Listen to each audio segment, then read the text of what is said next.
ইলা, কাঁদছিস না কেন? এই মেয়ে, তোর স্বামী, তোর এত বছরের ভালোবাসা আর নেই, কাঁদবি না? ইলা মায়ার দিকে তাকালো। ওর দোষ কি ছিল মায়া, একটু বলবি?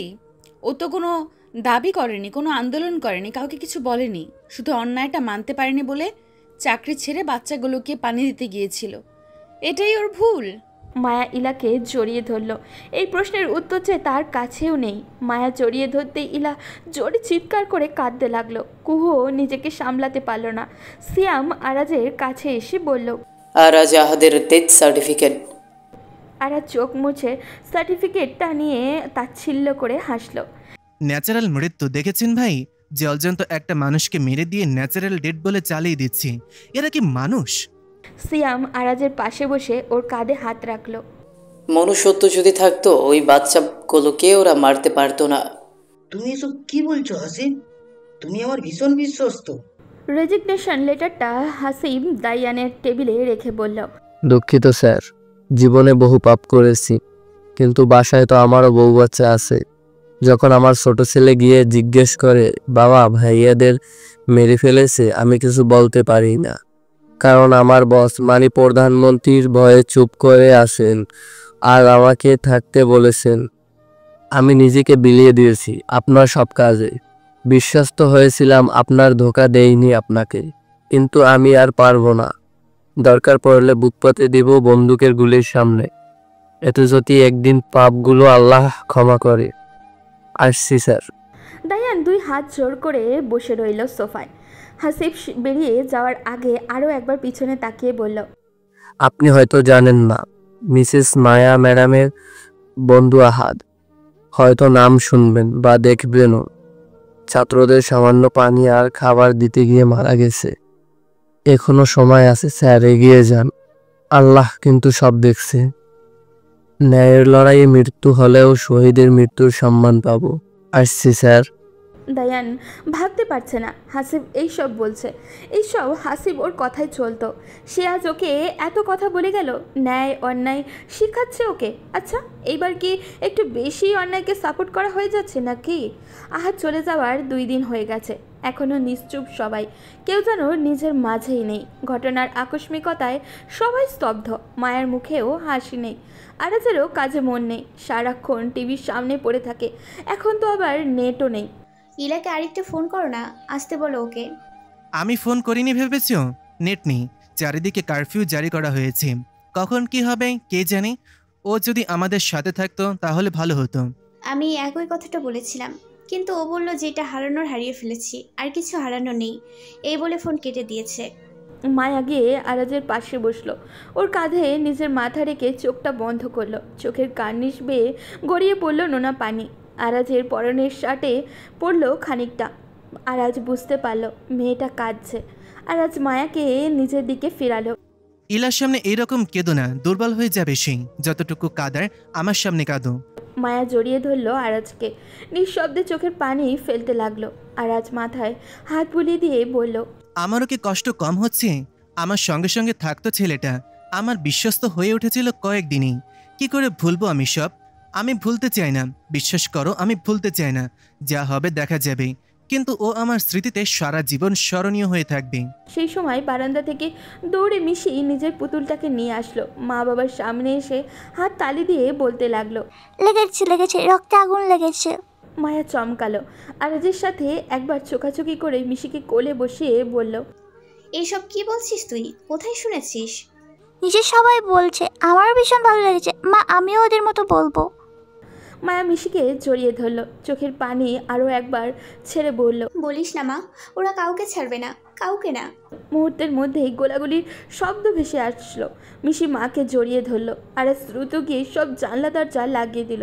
তানিশা আর আরাজের মা বাবাও ওদের ঘরে আসলো। আরাজের বাবা বলল, নিচে কি হচ্ছে রে? আরাজ দীর্ঘ নিঃশ্বাস ফেলে বলল, আবার কোন মা বাবার বুক খালি হচ্ছে? তানিশা মিশিকে কোলে তুলে নিয়ে বলল, চলো বাবু, আমরা নিচে গিয়ে খেলবো, এখানে থাকবো না, ওকে? আমি যাব না, আমি মায়ের কাছে থাকবো, আমার ভয় লাগছে। এখন নিচে যাও মিশি, মা আসছে। মিশি চুপ হয়ে গেল। তানিশা ওকে নিয়ে নিচে চলে গেল। আরাজের মা বিছানায় বসে বললেন, এভাবে আর কতদিন বাঁচতে হবে কে জানে। যতদিন না ওদের রক্ত নিয়ে খেলা শেষ হয়। কিশোরী মন বরাবরই কৌতূহলী। বাচ্চাদের ক্ষেত্রে এই ব্যাপারটা আরও বেশি দেখা যায়। দীপ বরাবরই ভীষণ চালু। গোলাগুলির শব্দ শুনতেই ভয় না পেয়ে জানলার কাছে গিয়ে বসে পড়ে। কুহু দ্রুত ওকে জোর করে ঘরে নিয়ে আসায় ও চিৎকার করা শুরু করে দেয়। সিয়ামও ঘরে এসে বলে, ওকে ছেড়ে দাও না, ঘরেই তো আছে, কি আর হবে। বোকার মতো কথা বলো না তো। যাত্রাবাড়ির ঘটনা শুনোনি? একটা ছোট্ট বাচ্চা জানলার ধারে বসেছিল সেই গোলাগুলি দেখার জন্য, আর সেই সময় একটা গুলি এসে ওর মাথায় লাগে। বাচ্চাটা ওখানেই মারা যায়। বাচ্চাটার হায়াত শেষ, কি আর করবে বলো। কিছু করার নেই বলে তো বাচ্চাদের সামলে রাখছি। ওরা যতই জেদ করুক, ওদের ভালো তো ওরা বুঝবে না। গুটি গুটি পায়ে হাঁটতে হাঁটতে রিমি আসলো সেই সময় ঘরে নিজেদের দাদির কাছ থেকে। এসেই নিজের ভাইয়াকে কাঁদতে দেখে সেও কাঁদতে লাগলো। সিয়াম রিমিকে কোলে তুলে নিল। কুহু বিরক্ত হয়ে বলল, এরা দুই ভাই বোন আমাকে জ্বালিয়ে মারবে, কি করব আমি? বাদ দাও, বাচ্চা তো। আচ্ছা, ব্যালকনিতে না হয় কিছু হবে, ভয় থেকে যায়।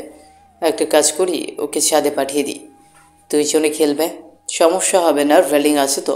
কুহু বাচ্চা দুইটার দিকে একবার তাকালো, এরপর বাধ্য হয়েই বলল, আচ্ছা বেশ, নালে এদের প্যান থামবে না। যা, দুজন মিলে ছাদে গিয়ে খেল, মারামারি করবি না একদম। দীপের কান্না থামলো। দীপকে কান্না থামাতে দেখে রিমিও চুপ হয়ে গেল। দুই ভাই বোন মিলে একসাথে ছাদে গেল খেলতে। কুহু ঘর গোছাতে লাগলো আর সিয়াম টিভি দেখছিল। বেশ অনেকক্ষণ হলো বাচ্চারা উপরে খেলছে। হুট করেই হেলিকপ্টারের শব্দ পেল কুহু। বুকটা কেমন যেন আটকে উঠল তার। সিয়ামকে বলল, হেলিকপ্টার যাচ্ছে। জানোই তো হেলিকপ্টার থেকেও নাকি গুলি ছোড়া হয়। ওদিন আরাজ বলছিল, তুমি একটু যাও না, বাচ্চাদের নিয়ে আসো। টিভি অফ করে সিয়াম কুহুকে আচ্ছা বলে বাচ্চাদের আনতে ছাদে উঠল। গিয়ে দেখলো দীপ বল নিয়ে খেলছে আর রিমি হেলিকপ্টার দেখে হাত নাড়ছে। সিয়াম গিয়ে দীপের হাত ধরলো আর রিমিকে কোলে নিয়ে মুচকি হেসে বলল, তোদের মা তোদের জন্য অনেক চিন্তা করছে, চল তোদের নিয়ে যাই। রিমি কেবল উপরের দিকেই তাকিয়ে আছে। হুট করে রিমির মাথায় সিয়ামের কাঁধে হেলে পড়ল। সিয়াম ভাবলো রিমি হয়তো মাথা ঠেকিয়ে ঘুমাচ্ছে, তাই দুজনকে নিয়ে নিচে চলে আসলো। গোলাগুলির আওয়াজ আরও বাড়ছে। নিচে আসার সময় মনে হচ্ছে তার ঘাড়ে তরল কিছু গড়িয়ে পড়ছে। সিঁড়ি দিয়ে নেমে দীপকে ঘরে যেতে বলে রিমিকে নিজের দিকে ঘুরিয়ে তাকালেই দেখলো রক্ত। এ কি, রক্ত কোথা থেকে আসলো? রিমির চোখ বন্ধ কেন? রিমির মাথাটা ওপরে তুলে দেখলো ওর কপালের ঠিক মাঝ বরাবর একটা গুলি এফোর ওফর হয়ে গিয়েছে। সিয়াম একটা চিৎকার দিয়ে বাড়ির সবাইকে ডাকলো। কুহু দ্রুত বেরিয়ে আসলো। রিমির কপালে গুলি দেখে সাথে সাথে অজ্ঞান হয়ে গেল ও। সিয়ামের মা গিয়ে ধরলো ওকে। তানিয়া এসে বলল, ভাইয়া চল, রিমিকে হাসপাতাল নিতে হবে। সিয়াম উত্তর দিল না, দ্রুত গাড়ি করে হাসপাতালে রওনা দিল।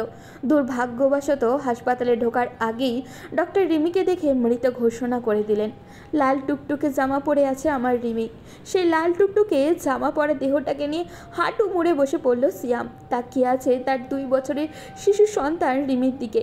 তানিয়াও স্তব্ধ, নির্বাক হয়ে রয়েছে সে। কুহুর জ্ঞান ফিরতেই তার শাশুড়ির সাথে চলে আসে হাসপাতালে। এসেই দেখে সিয়াম হাঁটু মুড়ে বসে আছে আর কোলে তার রক্তাক্ত রিমি। কুহু এসে বলে, ওকে এভাবে নিয়ে আছো কেন? ডাক্তারের কাছে নিয়ে চলো, নইলে তো ভালো হবে না। উঠো সিয়াম। Doctor, doctor. সিয়াম ছলছল চোখে তাকালো কুহুর দিকে। রিমি আর নেই, কুহু আর নেই। সিয়ামের মা ধপ করে বসে পড়ল। কুহু চিৎকার দিয়ে সিয়ামের থেকে রিমিকে কোলে নিয়ে বলল, অসম্ভব, এটা হতে পারে না। আমার মেয়ের বয়স কেবল 2 বছর, এত তাড়াতাড়িও কি করে মরতে পারে? তুমি মজা করছো তাই না? বলো না। তানিশাকে খবর দিয়েছিল তানিয়া। তানিশা সাথে সাথে মায়াকে জানায়। আর আজ বাসায় না থাকায় ওকে নাম নিয়েই চলে আসে ওরা। রাস্তায় যেহেতু কারফিউ চলছে তাই আসতে কিছুটা সমস্যা হলেও আগে আর্মি অফিসার ছিল সেই পরিচয় ওদেরকে ছেড়ে দিয়ে কিছু বলেনি। মায়া এসেই ওর বড় আম্মুকে বসে থাকতে দেখে কুহুর কোলে রিমিকে দেখে খানিকটা আন্দাজ করতে পারে, তাই দ্রুত ওর বড় আম্মুর কাছে গিয়ে বলে, কি হয়েছে বড় আম্মু? মায়ের বড় আম্মু অশ্রুসিক্ত চোখে তাকায় মায়ার দিকে। তোকে আমরা যে কষ্ট দিয়েছি তার শাস্তি স্বরূপ হয়তো আমার নাতনিটাকে আল্লাহ আমাদের থেকে কেড়ে নিল। মায়া, আমাকে ক্ষমা করে দে মা। অবশ্য তোর কাছে ক্ষমা চাওয়ার মুখও যে আমার নেই। তানিশার সাথে সাথে কান্না শুরু করে। মায়ার বড় আম্মুকে জড়িয়ে ধরে নিজেও কান্না করে বলে, না বড় আম্মু, এমন কথা বলো না, প্লিজ চুপ করো। আরও একবার মৃত্যুপুরীতে পরিণত হলো মায়ার জীবন। দেয়ালে পিঠ থেকে গেছে, আর পারবো না নিজেকে বাসায় বসিয়ে রাখতে। সময় এসেছে বেরিয়ে ওদের সাথে লড়াই করার। লড়াইটা আর স্টুডেন্টের মধ্যে সীমা নেই। তুমি আমাকে আর আটকিও না মায়া, আমি বের হচ্ছি। মায়া আরাজের হাতটা ধরল। আরাজ ওর দিকে তাকিয়ে কিছু বলবে তার আগেই মায়া বলল, স্বার্থপর মনে হয় আমাকে? যারা হারিয়ে গেছে আমার পরিবারের লোকগুলোর কথা বাদ দিলাম, দেশের বাকি যারা মারা যাচ্ছে তারা আমার কেউ না। ওরা সবাই আমার দেশের মানুষ, আমার দেশের সন্তান। তুমি একা না, আমিও যাব। মিশিকে, তানিশা আর বাকিরা ঠিক সামলে নেবে। মরতে হলে একসাথে মরবো, বীরের মতো মরবো। চলো। আরাজের আরও একবার গর্ব হলো নিজের পছন্দের উপরে। তার ভালোবাসা ভুল ছিল না। ভাগ্য করেই বিয়েটা হয়েছে বলেই এতটা ভাগ্যবান মনে হচ্ছে নিজেকে তার। মায়া আর আরাজ বাড়ির কাউকে কিছু বলল না, বেরিয়ে গেল। শাহবাগ এসেই দেখলো অনেক মানুষ জড়ো হয়ে আছে। কিছুক্ষণের মধ্যেই হয়তো পুলিশ চলে আসবে তাদের বর্বরতা চালানোর জন্য। আরাজ মায়ের হাত ধরল শক্ত করে। মায়া ভরসা দিল তাকে, এগিয়ে গেল সামনে। স্টুডেন্টদের স্লোগান তাদের কণ্ঠেও ভেসে উঠল। ওদিকে ইলা তো সেই দিনের পর থেকে পাথর হয়ে আছে, চুপচাপ সবার কথা শুনে। ইহানও মাকে জ্বালায় না, দাদুর কাছে বেশি থাকেও, কিন্তু মাকে তো তার লাগেই। ওর তো কোনো দোষ নেই। বাবার কথা জিজ্ঞাসা করে মাঝে মাঝে কান্নাও করে খুব, কিন্তু কেউ কোনো উত্তর দিলে আবার নিজের মতোই খেলতে থাকে। মূলত দেশের এই অবস্থার জন্য ইহানকে নিয়ে মায়ের কাছে যেতে পারে না ইহানের দাদু বা ইলা। ইলার শ্বশুর এসে বলল, আমার ছেলেকে যারা মেরেছে তাদের কাছ থেকে প্রতিশোধ নিবি না? ইলা তাকালো তার শ্বশুরের দিকে। উনি বললেন, চল আন্দোলনে যাই। আমাদের ছেলে তো এখানে গিয়েই শহীদ হয়েছে, আমরাও না হয় সেখানে গিয়ে লড়াই করি। কপালে যদি মৃত্যু থাকে তো হবে। ইলা তার ছেলের সুরে হেসে বলল, এই দেশে বিচার চাওয়া মানেই মৃত্যু। প্রমাণ তো দেখলে বাবা। আমার আর কিছু চাওয়ার নেই। আমি তোমাকে আর রিহানকে নিয়ে দেশ ছাড়ার ব্যবস্থা করছি। মা, বাবা আর আমার বোন এখানে থাকুক। বোনের পড়া শেষ হলে ওদেরকে নিয়ে যাব। যেই দেশ আমার ভালোবাসাকে কেড়ে নিয়েছে সেই দেশে আমি আর থাকবো না। তোমরা মেন্টালি প্রস্তুত থাকো বাবা, আমি যাই। ইলা উঠে যেতে নিলে ইলার শ্বশুর বলল, তুই যা, আমি এখানে বেআইনের সাথে থাকবো। আর তুই যদি আন্দোলনে না যাস আমি যাব। আমার ছেলেকে আমি ভালোবাসি, আমার দেশকে আমি ভালোবাসি। আমি থামবো না কিছুতেই। উনি উঠে দরজার কাছে যেতেই ইলা ওনাকে আটকে দিয়ে বলল, তোমার ছেলে চলে গেল, এখন কি তুমিও চলে যেতে চাও? কপালে যদি মৃত্যু থাকে, চার দেয়ালের মধ্যে থাকলেও আমি মরব। মৃত্যু যখন আসার এমনিই আসবে। উনি আরও একবার যাওয়ার জন্য রওনা দিতেই ইলা ওনাকে আটকে বলল, দাঁড়াও, ইহানকে মায়াদের বাসায় রেখে আসি, তারপর আমিও যাব। ইলা ঘরে গেল ইহানকে আনতে। ওর শ্বশুর ছলছল চোখে ওনার সামনে থাকা আহাদের ছবির দিকে তাকিয়ে নিজের চশমা খুলে চোখ মুছে বললেন, দেখ আহাদ, তোর বউ আর বোকা নেই। সে ভীষণ সাহসী হয়ে গেছে, দায়িত্ব নিতে শিখেছে। এখন তার বাবাকে আগলে রাখছে, একা ছাড়বে না সে তার বাবাকে। তুই চলে গিয়ে মেয়েটাকে অনেক পরিপক্ক বানিয়ে দিলি রে আহাদ। ইহানকে রেডি করিয়ে নিয়ে আসলো। ওরা রওনা দিল মায়ের বাসার দিকে। পৌঁছেও গেল কিছুক্ষণের মাঝে, কারণ এই সময়টা কারফিউ শিথিলের সময়। গিয়ে জানতে পারলো আরাজ আর মায়াও নাকি আন্দোলনে গিয়েছে। মিশি মা বাবাকে না পেয়ে কাঁদছিল, কিন্তু ইহানকে দেখে কান্না থামিয়ে দুই ভাই বোন মিলে খেলতে লাগলো। আরাজের বাবা ইলার শ্বশুরকে যেতে নিষেধ করলো, উনি শুনলেন না। বললেন, মরতে হলে বীরের মতো মরবো, কাপুরুষের মতো নয়। দায়ান উপর থেকে দাঁড়িয়ে সব শুনছিল। হাসবিও ইদানিং আন্দোলনে যাচ্ছে। মায়া আর আরাজও আজকে গেল। আর এখন নাকি ছেলেকে বিচার পাইয়ে দিতে তার বয়স্ক বাবা আর সদ্য স্বামী হারানো শোকে কাতর স্ত্রীও যাচ্ছে। সত্যি ব্যাপারটা অবাক করছে বারবার দায়ানকে, যেন কেউ আর নিজ ঘরে নেই। সবার রক্তের আগুন ধীরে ধীরে দাও দাও করে জ্বলছে। দায়ানের কাছে ওই সময় মিশি আর ইহান আসলো। ওর পরনের শার্টটা ধরে টানলো। দায়ান মুচকি হেসে হাঁটু মুড়ে বসলো। মিশিকে তার ভালোই লাগে, যাকে ভালোবাসতো তার মেয়েকে সেই হিসাবে ভালো লাগে নাকি নিজের ভাইয়ের মেয়ে হিসাবে ভালো লাগে সেটা তার জানা নেই। কিন্তু নিজের আম্মুর বাধা সত্ত্বেও যখন মিশির ওর কাছে এসে এটাই সেটাই আবদার করে, তখন তার ভালোই লাগে। কি হয়েছে মিশি? ইহানও তো আছে দেখছি। মিশি আশেপাশে তাকালো, আস্তে করে বলল, আমাকে মা বাবা যেখানে গেছে সেখানে নিয়ে যাবে আঙ্কেল, আমি ওদের সাথে লড়াই করতে যাব। দায়ান অবাক হলো। এইটুকু বাচ্চা গোলাগুলিকে ভয় না পেয়ে উল্টো সেখানে যেতে চাইছে। ইহানও মিশির সাথে তাল মিলিয়ে বলল, আমিও যাব, চলো চলো। দায়ান ইহানকে কাছে এনে বলল, কেন যাবে ওই আন্দোলনে? দেখো না ওখানে কত রক্ত, ওখানে ভালো মানুষ নেই। মা বাবাও তো গিয়েছে, আর আঙ্কেল আর রিম্মিকে যারা মেরেছে ওদের শাস্তি দিতে গিয়েছে। মামুনি বলেছে আমাকে, আমিও যাবো ওখানে, আমি ওদের শাস্তি দেবো। দায়ান সত্যি ভীষণ অবাক হলো। কোথাও না কোথাও গিয়ে নিজের জন্য লজ্জা হচ্ছে তার। কেবল শাস্তি থেকে বাঁচিয়েছে বলে এতগুলো মানুষের মৃত্যুতে সে চুপ করে থাকবে? হ্যাঁ, সে অন্যায় করেছে, কিন্তু তাই বলে কাউকে খুন করেনি এখনো পর্যন্ত। আর এই বাচ্চাদের মারার কথা তো ভাবতেও পারে না। মিশি আরও একবার দায়ানকে ঝাঁকালে। দায়ান বলল, তোমার বাবা মা ফিরে আসুক, ওরা কোথায় গিয়েছে আমি তো জানি না, তাই কালকে যাবে ওদের সাথে, ঠিক আছে? এখন খেলো দুজনে। মিশি মাথা নাড়িয়ে হ্যাঁ বলে ইহানকে খেলতে চলে গেল। ওদিকে ইলা আর ওর শ্বশুর এসে মায়া আর আরাজকে খুঁজতে লাগলো। খুঁজে পেল না দেখে ওখানে দাঁড়িয়ে ছাত্রদের সঙ্গ দিল। অনেকক্ষণ দাঁড়িয়ে থাকায় মিস্টার হকের যে কষ্ট হচ্ছে সেটা ইলা বুঝতে পারছে। শ্বশুরের জন্য পাশে একটা জায়গা খালি দেখে সেখানে ওনাকে বসতে বলল ইলা। অতিরিক্ত গরমে ঘামছে সে। তার শ্বশুরও জোরে জোরে শ্বাস নিচ্ছে, হয়তো কষ্ট হচ্ছে। হুট করেই একটা ছেলে ইলার সামনে একটা পানির বোতল বাড়িয়ে দিল। এরা ছেলেটার দিকে তাকাতেই ছেলেটা মুচকি হেসে বলল, আপু, আঙ্কেল বোধহয় এটাই খুঁজছেন। আপনাদের পানি লাগবে তো? নিন, পানি নিন। এলা বুঝতে পারছে না কাকে বিশ্বাস করাটা ঠিক হবে। আসলে সে শুনেছে অনেকেই নাকি আন্দোলনে আসা মানুষদের খাবারের পানিতে বিষ দিয়ে মারছে।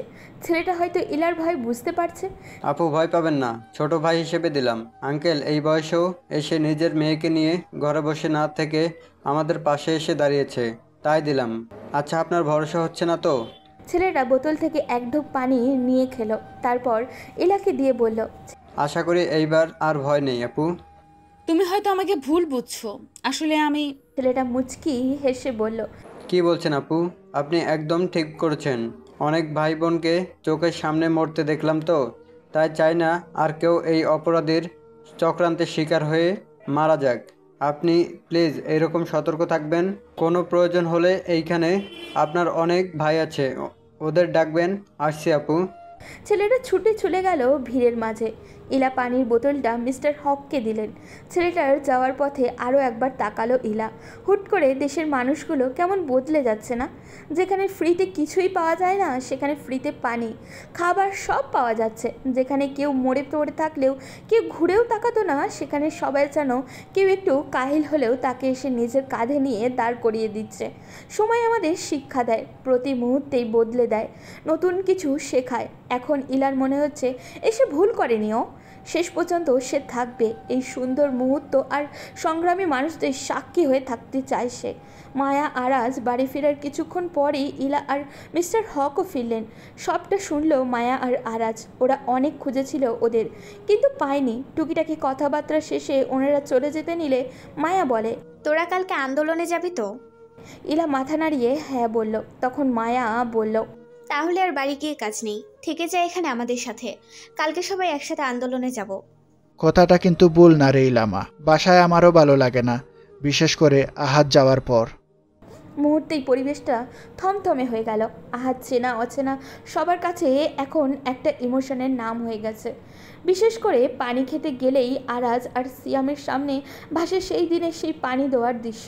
সত্যি কিছু কিছু বিষয় কোনোদিনও ভোলা যায় না, সারা জীবন স্মৃতির পাতায় থেকে যায় একটা গল্প হয়ে। মিশি ইহানকে নিয়ে নিচে আসলো। ইহান মাকে দেখেই চলে আসলো মায়ের কাছে। মিশিও ছুটে ওর মায়ের কোলে উঠতে গেল। ইলা ইহানকে কোলে নিয়ে বলল, জানিস, আহাত প্রায় বলতো রিমি আর মিশির মতো, তাও তারা নাকি একটা মেয়ে চায়। আমি বলেছিলাম আগে চাকরিটা ছাড়ো, তারপর দেখ ভাগ্য কত নিষ্ঠুর। ও চাকরিটা ছাড়লো আর উপরওয়ালাও ওকে নিজের কাছে নিয়ে নিল। যার কথা বলতো সেই রিমিও ছাড়া পেল না ওদের হাত থেকে। এসব ভেবে মন খারাপ করার এখন সময় না ইলা। আমাদের লড়াই করতে হবে, প্রতিশোধ নিতে হবে। আমাদের আপনজন যে মরেছে শুধু তাই নয়, অনেকের অনেক প্রিয় মানুষ মারা গেছে ওই কুলাঙ্গারদের হাতে। আমরা এত কিছুর পর কিভাবে চুপ করে থাকবো বলো তো? সময় এসেছে কাঁধে কাঁধ মিলিয়ে লড়াই করার। ইলা ইহানকে নামিয়ে দিয়ে বলল, আমি আজকে সকাল পর্যন্ত বাবাকে বলছিলাম যে আমরা এই দেশ ছাড়বো, কিন্তু আজকে আন্দোলনে গিয়ে জানিস এই স্বার্থপর মানুষগুলোকে এক অন্য রূপে দেখলাম, যেখানে লড়াই হচ্ছে কে কাকে কত সাহায্য করতে পারে সেই জন্য। আমি এই লড়াইয়ে থাকবো, শেষ পর্যন্ত থাকবো। ভাগ্যিস আজকে বাবা জোর করে আমাকে নিয়ে গেল, না হলে কিভাবে দেখতাম মানুষগুলোর পরিবর্তন। পরদিন মায়া আরাজ আর ইলা বেরিয়ে পড়ল সকাল সকাল। তানিশার এই জন্য রাগের শেষ নেই। সে ভেবেছিল সকালবেলা সেও বাহানা করবে যাওয়ার জন্য, কিন্তু ওকে তো কেউ নিল না। এই জন্য সে রাগ করে একাই বেরিয়ে পড়েছে। বাসার শাহবাগের কাছে হওয়ার সমস্যা হয়নি ওর, হেঁটে হেঁটে চলে আসা যায়। কিন্তু সমস্যা হলো এখানে এসে বিভিন্ন জায়গায় বিভিন্ন গ্রুপ, কিন্তু কোনটা কিসের গ্রুপ আর কোন গ্রুপে যাওয়াটা ঠিক হবে সেটা তো ও বুঝেই উঠতে পারছে না। আবার আছে একা। আপনি একা আপু? একটা ছেলে এসে তানিশাকে জিজ্ঞাসা করলে তানিশা ঘাবড়ে যায়। পাত্তা না দিয়ে হাঁটতে থাকলে ছেলেটা ওর সাথে সাথেই হাঁটতে বলে। আপু ভয় পাবেন না, এভাবে একা যাওয়া ঠিক হবে না। আপনি কোথায় যাবেন বলুন, আমি নিয়ে যাচ্ছি। তানিশার কেন জানি ইচ্ছা হলো ছেলেটার কথা শোনার। ছেলেটার ক্লান্ত মুখ বলে দিচ্ছে অনেক রাত সে ঘুমায় না, হয়তো রাস্তায় পড়েছিল। আমি বুঝতে পারছি না সবাই ঠিক কোন জায়গায় জড়ো হয়েছে। আমার ভাই আর বোনকে খুঁজছে আমি, কিন্তু পাচ্ছি না। একটু সামনে যেয়ে পাবেন সবাইকে, চলুন আমি পৌঁছে দিচ্ছি, আমি ওইখানে যাব। তানিশা মাথা নাড়ালো। ছেলেটা আগে আগে যাচ্ছিল আর তানিশা পিছন পিছন। তানিশা বলল, তুমি কিসে পড়ো? দেখে তো ভার্সিটির স্টুডেন্ট মনে হচ্ছে না। আমি কলেজের স্টুডেন্ট আপু, ভার্সিটিতে পড়ি না। বড় ভাইয়া আপুদের সাথে লড়াই করতে এসেছো একা, ভয় করে না? ভয় পাবো কেন আপু, আমার বড় ভাইও এসেছে তো। আমি আজকে দেরিতে বের হলাম বাসা থেকে। আসলে ভাইয়াকে বাসা থেকে আসার অনুমতি দিলেও আমাকে দেয়নি। ভাইয়া ইউনিভার্সিটিতে পড়ে আর আমি কলেজে, ওদের কাছে আমি ছোট। আপনি বলুন আপু, যেখানে প্রসঙ্গ দেশের স্বাধীনতা, সেখানে বয়সের কি কাজ? লুকিয়ে আসলাম এই জন্য। তানিশা অবাক হলো, ছেলেটা লুকিয়ে এসেছে। এত সুন্দর একটা কথা বলল এইটুকু ছেলে। সত্যি যখন প্রশ্ন হয় দেশ স্বাধীনের, সেখানে সব ছোটরা যেন বড় হয়ে যায় হুট করেই। তানিশা দূরে আরাজদের দেখতে পেয়ে ছেলেটাকে বলল, তুমি যাও ছোট ভাই, আমার ভাইয়াকে পেয়ে গেছি। ছেলেটা মুচকি হেসে বলল, সাবধানে যাবেন আপু, একা থাকবেন না, আমিও আসছি। ছেলেটা বিদায় দেওয়ার সুযোগ দিল না, দৌড়ে চলে গেল ভিড়ের মধ্যে। তানিশাও গিয়ে মায়ের পাশে দাঁড়ালো। মায়া তো অবাক। তুই এখানে? আমাকে নিয়ে এলে না কেন? তুমি এখনো ছোট তানিশা। তানিশা মুচকে হেসে বলল, আমাকে একজন শিখিয়েছে যেখানে প্রশ্নদের স্বাধীনের সেখানে বয়স কোনো ব্যাপার না, আমিও থাকবো তোমাদের সাথে। মায়া মুচকে হাসলো। সকলের সমস্বরে গিয়ে উঠল,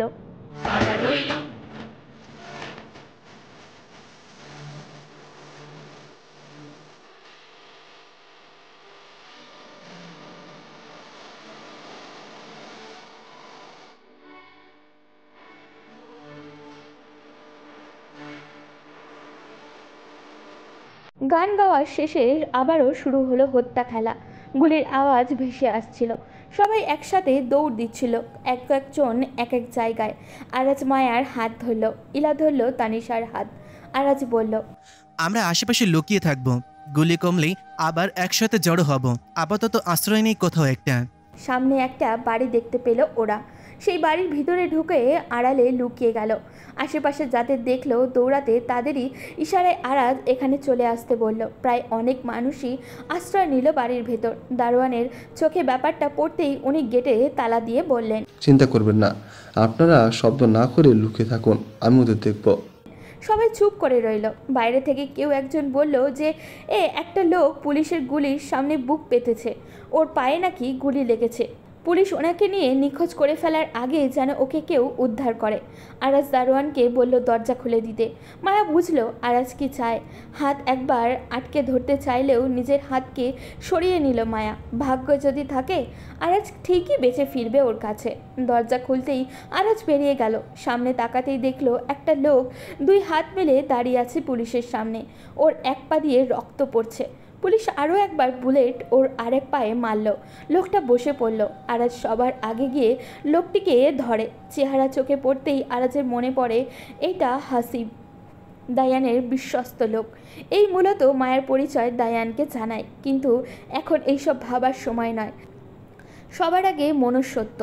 আরাজকে দেখে আরও কিছু ছেলে এগিয়ে যায়। ওরা হাসবিকে সামনে থাকা একটা রিকশায় উঠিয়ে তারপর হাসপাতালে নিয়ে যায়। আড়াল থেকে এইসব দেখছে মায়া। তার পাশে ইলাও আছে। তখন ইলা বলল, আমাদের মনে হয় এখন বাড়ি যাওয়া উচিত। তুই তানিশাকে নিয়ে বাড়ি যা, আমি আশেপাশের গাড়িগুলোকে একত্রিত করে গুলি খাওয়া মানুষদের হাসপাতালে নেওয়ার ব্যবস্থা করি। আমিও এই কাজ করব আপু, আমি বাড়ি যাব না।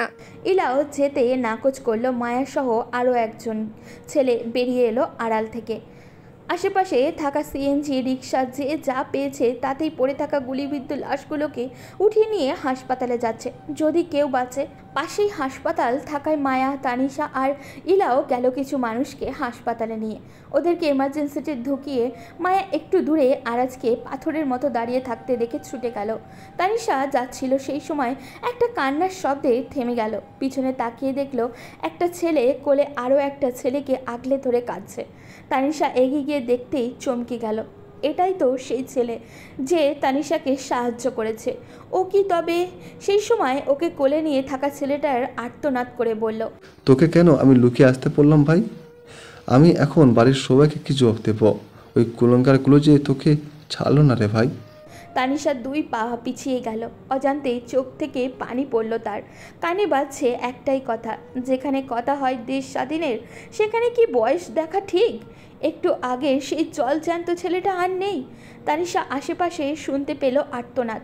কাঁদছে সবাই, কেউ কাঁদছে নিজের জন্য, আর কেউ কাঁদছে তার সাথে লড়াই করতে থাকা ভাই বা বোনকে বাঁচাতে পারেনি সেই জন্য। কি হয়েছে আরাজ? দাঁড়িয়ে আছো কেন এভাবে? আরাজ মায়ের দিকে তাকালো না, হাসপাতালের ওই ওটি কক্ষের দিকে তাকিয়ে বলল, কেমন যেন হয়ে গেল না সব। এত খুন, এত রক্ত তো আমরা চাইনি। স্টুডেন্টরা একটা ন্যায্য অধিকার চাইছিল, আর সেই কারণে ওদের খুন করে দিচ্ছিল।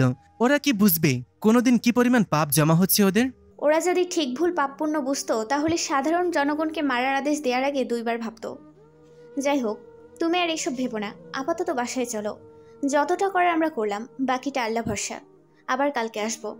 মায়া চলে যেতে নিলে আরাজ বলল, বন্দুকের সামনে কে বুক পেতে দাঁড়িয়েছিল জানো? মায়া পিছনে ফিরে আরাজের দিকে তাকাতেই আরাজ বলল, হাসিব, দায়ানের সহকারী, যে আমাদের প্ল্যান ফ্লপ করার মূল দোষী। মায়া অবাক হয়ে গেল।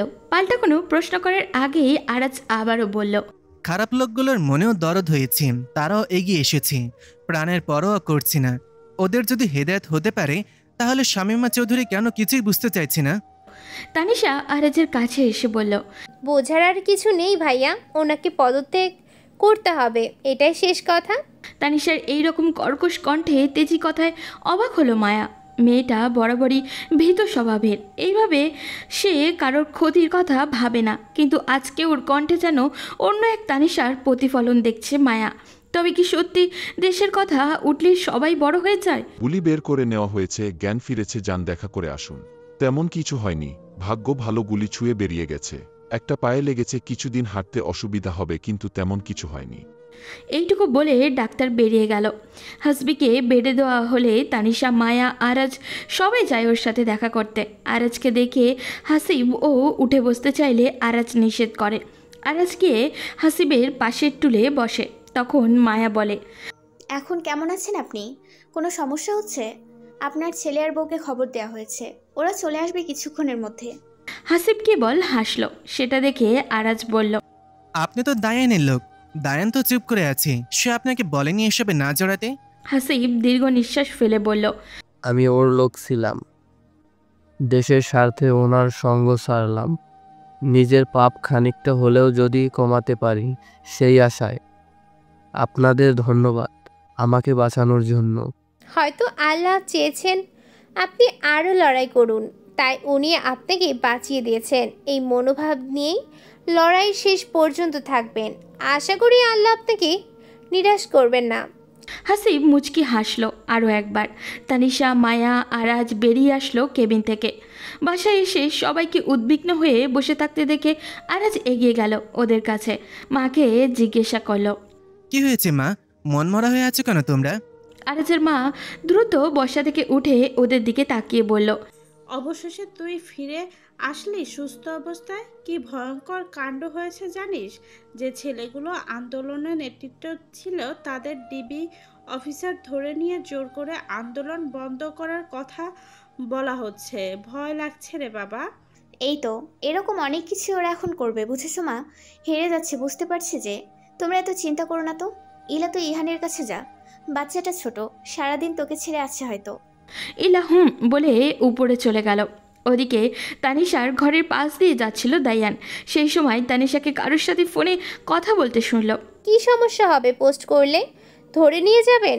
যান না, কোনো সমস্যা নেই। যদি মেরেও ফেলেন না তবুও আমরা কেউ থামবো না।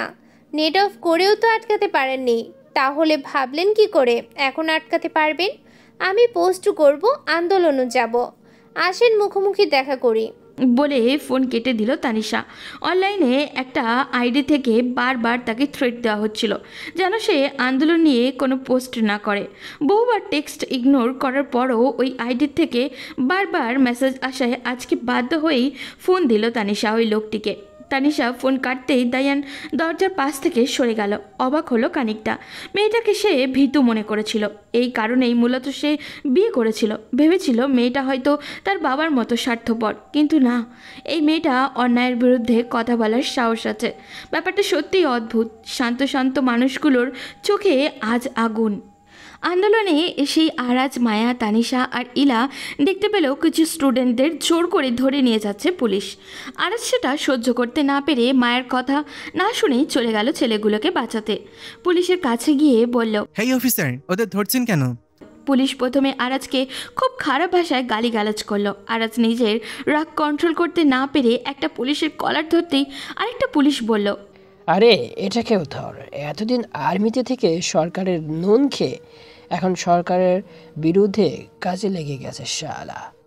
অফিসার, মুখ সামলে কথা বল, নয়তো তোর জিভ আমি টেনে ছিঁড়ে ফেলবো।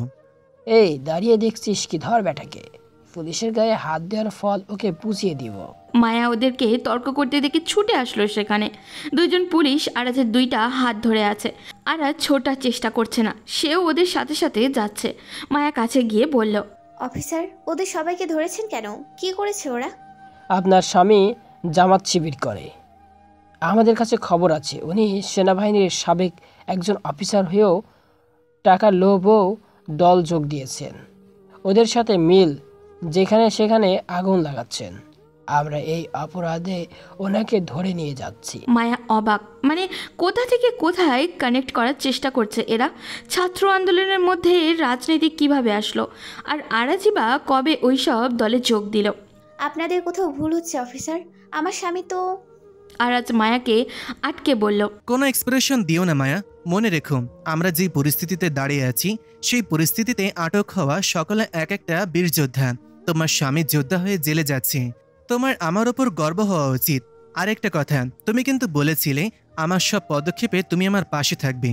মায়া আরাজের হাত ধরে চোখের পানি ফেলতে ফেলতে মাথা নাড়িয়ে বলল, হ্যাঁ, আমি এখনও ওই কথাই বলবো। আরাজকে আর কিছু বলতে না দিয়ে পুলিশ ওকে টানতে টানতে নিয়ে চলে গেল। ইলা, তানিশা মায়াকে নিয়ে বাসায় চলে আসলো। বাসায় এসে দেখলেও মায়ের শাশুড়ি বসে বসে কাঁদছেন, আর ওনার স্বামী মাথায় হাত দিয়ে বসে আছেন। মিস্টার হক পাশেই আছেন। উনি মায়াকে আসতে দেখে দাঁড়িয়ে গেলেন। ওনাকে দাঁড়াতে দেখে সেদিকে তাকালেন মিসেস মাহবুব। ছুটে গেলেন মায়ের কাছে। আমার ছেলেটাকে ধরে নিয়ে গেল রে মা, তোরা আটকাতে পারলি না? কেন পারলি না? এখন কি হবে বল? ওরা তো মেরে ফেলবে আমার ছেলেটাকে।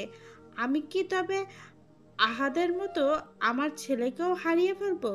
বল না মায়া, আর কি ওর সাথে দেখা হবে না আমাদের? মায়া নিজের চোখের পানি আটকে নিল। কান্না আটকে জোরে শ্বাস নিয়ে চোখ বন্ধ করে মুচকি হেসে বলল, মা, আমার দিকে তাকাও। তোমার ছেলে বীর মা, দেশ স্বাধীন করতে গিয়ে কিছু পশুর হাতে সে ধরা পড়েছে, এইটুকুই। ওপরওয়ালা যদি চায় আমাদের সবার আবার দেখা হবে। আমি তো শক্ত আছি মা, তাহলে তুমি কেন পারবে না? তুমি যে মা, মেয়েরা এত সহজে ভেঙে পড়ে না। আহাদের মতো অবস্থা স্যারের হবে না আমার বিশ্বাস আন্টি। স্যার যথেষ্ট চালাক, উনি ঠিক নিজেকে বাঁচিয়ে নেবেন। নিজের জন্য না হলেও মিশের জন্য, মায়ার জন্য, আপনাদের সবার জন্য উনি ফিরে আসবেন। উনি একটু থামলেন। মায়া তানিশাকে ইশারা করলো মিসেস মাহবুবকে ঘরে নিয়ে যাওয়ার জন্য। তানিশা ওনাকে ধরে নিয়ে চলে গেল। মিস্টার মাহবুব এসে মায়ের মাথায় হাত বুলিয়ে বললেন, তুই ভীষণ শক্ত মা, আল্লাহ তোকে শক্তি দিক। সমস্ত পরিস্থিতি, সমস্ত সত্যি মেনে নেওয়ায় তৌফিক দান করুক তোকে। বলে উনি চলে গেলেন। মায়া হাঁটু মুড়ে বসে কাঁদতে লাগলো। নিজের ভেঙে পড়া মনের জানান দিতে চায় না কাউকে। হুট করে দুটো ছোট হাত ওর গলা জড়িয়ে ধরল। মায়া তাকিয়ে দেখলো মিশি। মাকে কাঁদতে দেখে মিশি বলল, বাবা ঠিক ফিরে আসবে মা, তুমি কেঁদো না। মায়া মিশির কপালে চুমু দিয়ে ওকে জড়িয়ে ধরে বলল, তোর কথা আল্লাহ কবুল করুক মা, কবুল করুক। বল, তুই সরকারের পক্ষ নিয়ে কথা বলবি। একসময় তো খুব নামকরা কমান্ডার ছিলি, তাহলে এখন ওদের হয়ে কাজ করে দেশের বিশৃঙ্খলা সৃষ্টি করছিস কেন বল? আরাজের পিঠে বারবার পড়ছে লাঠির বাড়ি, কিন্তু আরাজ টু শব্দও করছে না। চোখ বুজে প্রতিটি আঘাত সহ্য করে যাচ্ছে। ও যত চুপ থাকছে তত ওরা আরও বেশি জোরে জোরে মারছে। একসময় থেমে গিয়ে বলল, তুই যদি স্বীকার না করিস তবে তোর বাড়ির লোককেও ধরে নিয়ে আসবো। পাশে দাঁড়িয়ে থাকা একজন পুলিশ কনস্টেবল বলল, উনার বউ তো আন্দোলনে ছিল স্যার, আপনি বললে ধরে নিয়ে আসবো নাকি? ওনার বউ কিন্তু সাবেক আর্মি অফিসার। মায়ের কথা উঠতেই আরাজ খেপে উঠল। পিঠের ব্যথাকে তোয়াক্কা না করে সোজা হয়ে বসে বলল, খবরদার, আমার বইয়ের দিকে কেউ নজর দিয়েছিস তো একদম হাত কেটে রেখে দেব। সামনে থাকা পুলিশ অফিসাররা আরাজের কথায় হেসে উঠল। ওর গাল দুটো চেপে ধরে বলল, বইয়ের জন্য খুব দরদ, তাই না? তাহলে আমাদের কথা মেনে নে, আর কোনো সমস্যা হবে না। আরাজ বাঁকা হাসলো। হাসতে কষ্ট হচ্ছে ওর, তবুও হাসছে। লোকটি ওর হাসার কারণ বুঝল না। থমকে কিছু বলতে যাবে তার আগেই একজন পুলিশ এসে বলল যে ওনাদের কেউ একজন ডাকছে। তাই পুলিশ অফিসারটা আরাজকে ছেড়ে দিয়ে দ্রুত বেরিয়ে গেল। আরাজ সোজা হয়ে বসে শার্টটা পরে নিল। পিঠে দাগ পড়ে গেছে, কিন্তু ওর আনন্দ লাগছে। ওই যে রেইনকোটে গল্প যেমন প্রফেসর নুরুল হুদা রেইনকোট পরে এক অদ্ভুত শক্তি পেয়ে যায়, যার কারণে শরীরের আঘাতগুলো তার গায়ে লাগে না। ওই রকমই মনে হচ্ছে ওর। আরাজ চোখ বন্ধ করার চেষ্টা করতেই একজন কনস্টেবল আরও একটা লোককে এনে আরাজের জেলে ঢুকিয়ে দিল। লোকটি আরাজের দিকে পিট করেছিল বলেই আরাজ চেহারা দেখতে পায়নি। লোকটিকে জেলে ঢুকতেই বলল, কর কর, আরো যত চেষ্টা করার আছে করে নে, কিন্তু এই লড়াইয়ে ছাত্র জনতাই জিতবে। কতজনকে ঢুকাবি? কেউ ছাড়বে না তোদের। গলার আওয়াজটা অনেকটা চেনা চেনা লাগলো আরাজের। লোকটাকে দেখার চেষ্টা করতেই লোকটা পিছন ঘুরে আরাজের দিকে তাকালো। আরাজ তো অবাক। দায়ান? সে কি ভুল দেখছে কোনোভাবে? দায়ান খানিকটা চমকালেও আবার স্বাভাবিক হয়ে আরাজের পাশে খালি গায়ে গিয়ে বসলো। জিজ্ঞাসা করলো, কখন এসেছিস? আরাজও স্বাভাবিক হয়ে বলল, সকালেই। তুই এইখানে যে? তুই না নেত্রীর লোক, তোর সাথে তো অনেকের গোপন সম্পর্ক, সারাদিন কত ছবি শেয়ার করতি। ছিলাম, ছেড়ে দিয়েছি ওই সঙ্গ, যেভাবে হাসিব আমার সঙ্গ ছেড়েছে। হাসিবের গুলি লেগেছে কাল, জানিস? জানি, আমি ওখানে ছিলাম। আমি যাওয়ার আগেই তুই গিয়ে ওকে বাঁচিয়ে নিয়েছিস, সেটাও দেখেছি। আমি মায়ার আশেপাশেই ছিলাম। গুলিবিদ্ধদের গাড়ি করে নিয়ে এসেছি, মায়া খেয়াল করেনি। মানে তুই এই আন্দোলনে এসেছিলি, কিন্তু আমরা দেখলাম না কেন? তুই যেদিন গিয়েছিলি মায়াকে নিয়ে, তার পরের দিন থেকেই আমি যাওয়া শুরু করি। ছাত্রদের মাঝে থাকতাম না, সাইডে থাকতাম।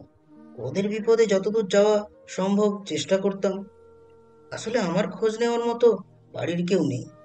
মা খোঁজ নিত, কিন্তু মা জানে আমি হয়তো আবারও কোনো গন্ডগোল করব, এই জন্যই বের হয়েছি। তাই আমার কথাটা কেউ জানে না, এমনকি তানিশাও না। ওকে বউ হিসেবে গুরুত্ব দিস তুই? প্রয়োজন মনে করিস খোঁজ নেওয়ার, যে ও তোর খোঁজ নেবে? ভাবছি এইবার নতুন করে সংসারটা শুরু করব, কি বলিস? আরাজ হা হয়ে রয়েছে পুরো। দায়ান কি তার সাথে মজা করছে?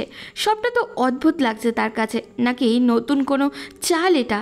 অবাক হওয়ার প্রয়োজন নেই, দেখতেই পাচ্ছিস জেলে আছি। আশা করি তোর এইটা নিয়ে কনফিউশন থাকবে না যে আমি নতুন কোনো ঝামেলা করব। বলা যায় না, যে একবার অপরাধ করতে পারে সে বারবার অপরাধ করতে পারে। দায়ান তাচ্ছিল্যের সুরে হেসে বলল, এই জন্য যে একবার খারাপ হয় সে ভালো হতে চায় না, বুঝলি? সে ভালো হলেও আশেপাশের কেউ তাকে ভালো ভাবতেই পারে না। যাক, তোর যা ইচ্ছা হয় ভাবতে পারিস, আমার কোনো সমস্যা নেই। আমার যতটুকু বলার তোকে বললাম।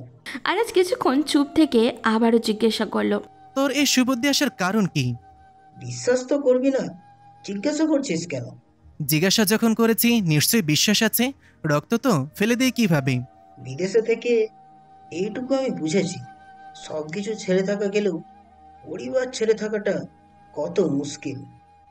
বারবার দাইয়ান বলে ডাকার মা নেই, শাসন করার মতো বাবা নেই, কম্পিটিশন করার মতো তুই নেই, আমাকে বিরক্ত করার মতো মায়া ভাবি নেই, আর খেয়াল রাখার মতো বউ নেই। আরাজের ইচ্ছা করলো দায়ানকে বিশ্বাস করতে, কিন্তু ওই যে দায়ান বললেও অপরাধী ভালো হতে চাইলে সমাজের শোকে সে অপরাধী হয়েই থাকে। বিশ্বাস করতে পারছিস না জানি। আচ্ছা তুই বল, তুই না এক সময় বেশ প্রভাবশালী আর্মি অফিসার ছিলি, তাহলে তোকে ধরলো কেন? লজ্জা হয় আমার। আমি যে একসময় এইরকম আইনের সাথে জড়িত ছিলাম যেটা জনগণকে অধিকার দেওয়ার পরিবর্তে জনগণের অধিকার কেড়ে নেয়, সেটা ভাবলেই আমার লজ্জা হয়। আমি ভুলে যেতে চাই সব, মনে রাখতে চাই না আমার এই পরিচয়। আর আমি বললেই যে আমাকে যেতে দেবে এমনটা তো না, আমাকে তবুও ছাড়বে না। তাহলে এখন আমাদের ঠিকানা এই জেলখানা। আরাজ মুচকি হেসে বলল, দুই ভাই একসাথে বসে কখনো গল্প করা হয়নি তো? আল্লাহ হয়তো আমাদের সেই সুযোগটা দিয়েছে, কি বলিস? দায়ান উত্তর দিল না, আবার গিয়ে আরাজের পাশে বসলো। দুজন খানিকক্ষণ চুপ থাকার পর দায়ান বলল, হিংসা খুব খারাপ জিনিস ভাইয়া। এই হিংসা আমাকে একটা বিভৎস করে তুলেছে। মানুষটা কিন্তু আমি এত খারাপ নই। আরাজ আরও এক দফা অবাক হলো। ভাইয়া? দায়ান তো ওকে আরাজ অথবা আনান বলে ডাকে, ভাইয়া তো কখনোই বলেনি, আজকে হঠাৎ? তবে কি দায়ান সত্যি অনেক টায়ার্ড হয়ে গিয়েছি রে। জায়গা বলতে এই মাটিটা, এইখানেই শুয়ে পড়ি, কি বল? আরাজ বলল। আসলে ও কি বলবে নিজেই জানে না। দায়ান এতটা পরিবর্তন সত্যি অবাক করার মতো। তবে কি দায়ান বিশ্বাসযোগ্য হয়ে উঠেছে? একটা দিন হয়ে গেল ছেলেগুলো বাহিরে, আরাজ না হয় জেলে আছে, কিন্তু দায়ান সে কোথায়? মায়া বের হচ্ছিল, এমন সময় শাশুড়ির কথাগুলো শুনে আটকে গেল সে। শাশুড়ির কাছে গিয়ে বলল, দায়ানও আসেনি মা? বাদ দে আপু ওর কথা, গিয়েছে আবার কারো ক্ষতি করতে। আন্দোলনে যাচ্ছিস তুই? মায়া শাশুড়ি দাঁড়িয়ে গিয়ে বলল, না তুই কোথাও যাবি না মায়া, ইলা, তানিশা ওরাও কোথাও যাবে না। মা তুমি না আরাজ স্যারের মা, তোমার এরকম ভীতু হওয়া মানাই বলো? আন্টি নিজের সন্তানের কথা ভাবলে হবে শুধু? আপনি তো এরকম স্বার্থপর নন।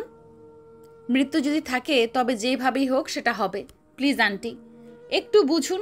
আরাজের মা কথা বুঝতে চাইলেন না। তখন মায়া বলল, মা আমি আরাজের সাথে দেখা করতে থানায় যাচ্ছি, আন্দোলনে যাচ্ছি না। আমি যে আগে দেখি কি অবস্থা, তোমাকে পরে এসে নিয়ে যাব। আরাজের মাকে অনেক কষ্টে বোঝালো মায়া, কিন্তু বাদ সাধলো মিশি। সে শুনতে পেয়েছে মা বাবার কাছে যাবে, তাই সেও মায়ের কাছে এসে কান্নাকাটি শুরু করেছে, সেও যাবে। আরাজ আর মায়ার মেয়ে তো ওদের থেকেও বেশি জেদি, তাই বাধ্য হয়ে মায়া ওকে কোলে নিয়ে নিল।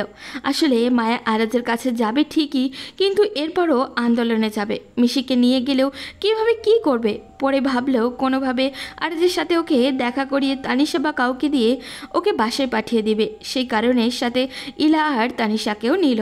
ভাগ্যিস ইহান দাদুর সাথে ঘুমাচ্ছে, নইলে ও যাওয়ার জন্য বাহানা করতো। তিনজন জেলখানার উদ্দেশ্যে রওনা দিল। অনেক কষ্টে নিজেদের পূর্ব পরিচিত কিছু অফিসারের সাহায্যে আরাজের সাথে দেখা করার পারমিশন পেয়েছে মায়া। অবশ্য ওনারা আরাজকে ছাড়াতে পারবেন বলে জানিয়েছেন। বিনিময়ে ছাত্র আন্দোলন থেকে সরে সরকারের পক্ষে দাঁড়াতে হবে। মায়া নিজেও যেমন সেটা মানবে না, তেমন আরাজও সে অস্বীকার করবে সেটা সে জানে। তাই সেই কথা মেনে নেয়নি মায়া। মায়াকে একজন কনস্টেবল নিয়ে এসেছে এখানে। মায়া মিশিকে কোলে নিয়ে এসে দাঁড়াতেই আরাজের চোখ পড়ে জেলের গ্রিলের দিকে। সে ছুটে আসে ওদের কাছে। মায়ের চোখের কোণে পানি। অনেক কষ্টে নিজের খারাপ লাগাটা আটকে রেখেছে সে।